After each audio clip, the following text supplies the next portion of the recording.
So to get started, what you want to do first is click here where it says Effects Library at the top left hand corner. Then from here you'll see the toolbox, click on Generators, and then you want to drag in the solid color into the video 1 track. And now we'll need another video track. So in this blank space above video 1, right click and then click on Add Track. That will add a video 2 track. So I'm going to bring in my video clip into the timeline.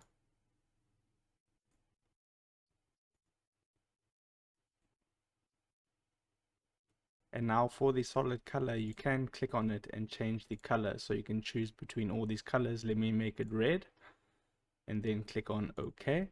And to make the border, I'm just going to click on the video 2 track where the video clip is.